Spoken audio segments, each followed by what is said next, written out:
महाकाली महागाथा आदि शक्ति का उदय भाग 1। ब्रह्मांड के उस समय की कल्पना कीजिए जब न सूर्य था, न चंद्रमा, न तारे और न ही ये धरती। चारों ओर केवल एक अनंत घना अंधकार था जिसे शून्य कहा जाता है।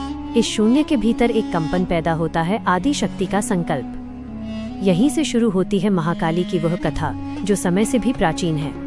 जब सृष्टि की रचना के लिए भगवान विष्णु योग निद्रा में लीन थे, तब उनके कानों के मैल से दो महाशक्तिशाली असुर जन्मे, मधु और कैटभ। इन असुरों ने ब्रह्मा जी को चुनौती दी।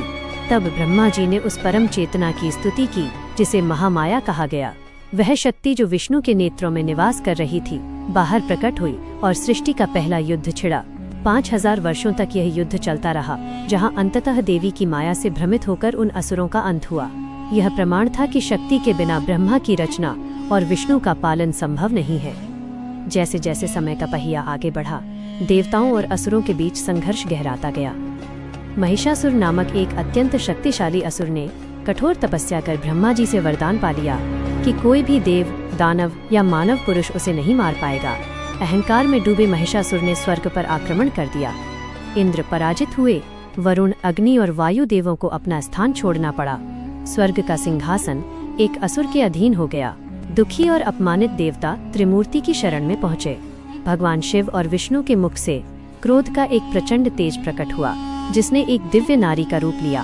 18 भुजाओं वाली माँ दुर्गा, जिनके भीतर समस्त देवताओं का बल समाहित था। किसी ने अपना त्रिशूल दिया, किसी ने चक्र, किसी ने वज्र तो किसी ने पाश। हिमालय ने उन्हें सवारी के लिए सिंह प्रदान किया। जब ये दिव्य शक्ति रणभूमि में पहुंची तो ब्रह्मांड कांप उठा। महिषासुर की विशाल सेना, जिसमें चक्षुर और चामर जैसे सेनापति थे, मां के प्रहारों के सामने तिनके की तरह बिखरने लगी। युद्ध के उस भीषण कोलाहल में देवी ने अट्टहास किया। महिषासुर ने बार बार रूप बदले, कभी भैंसा, कभी हाथी तो कभी सिंह, लेकिन मां की नियति को कौन टाल सकता था। अंततः देवी ने अपने त्रिशूल से उस अधर्मी का वध किया और महिषासुर मर्दनी कहलाई। लेकिन ये तो केवल बुराई के अंत की शुरुआत थी। युग बदला और शुंभ निशुंभ नाम के 2 भाइयों ने तीनों लोकों में हाहाकार मचा दिया।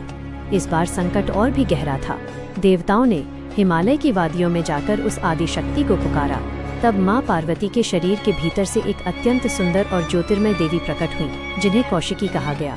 उनके निकलते ही मां पार्वती का वर्ण कृष्ण काला हो गया और वे कालिका के रूप में विख्यात हुई। असुरों के दूत चंड और मुंड ने जब इस सौंदर्य को देखा तो उन्होंने अपने स्वामी शुंभ को देवी पर अधिकार करने के लिए उकसाया।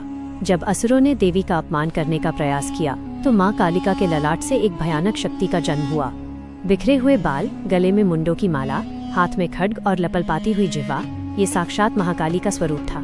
चंड और मुंड का संहार क्षण भर में हो गया, जिससे उनका नाम चामुंडा पड़ा। परंतु असली चुनौती अभी बाकी थी, रक्तबीज। एक ऐसा असुर जिसके रक्त की हर बूंद जमीन पर गिरते ही एक नया रक्तबीज पैदा कर देती थी। रणभूमि में हजारों रक्तबीज खड़े हो गए। तब महाकाली ने अपना विकराल रूप धरा। उन्होंने अपनी जिह्वा को इतना फैलाया कि असुर का रक्त जमीन पर गिरने से पहले ही उनके मुख में समाने लगा। उन्होंने खप्पर भर भर कर रक्त का पान किया और समस्त असुर सेना का समूल नाश कर दिया। असुरों का संहार तो हो गया, लेकिन महाकाली का क्रोध शांत नहीं हुआ।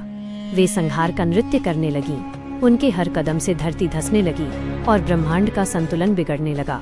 देवता भयभीत थे कि यदि काली नहीं रुकी तो पूरी सृष्टि नष्ट हो जाएगी। संहार की उस पराकाष्ठा पर जब प्रकृति का विनाश निश्चित दिख रहा था, तब महादेव को एक ऐसा कदम उठाना पड़ा जिसने इतिहास को स्तब्ध कर दिया। महाकाली के मार्ग में स्वयं शिव लेट गए।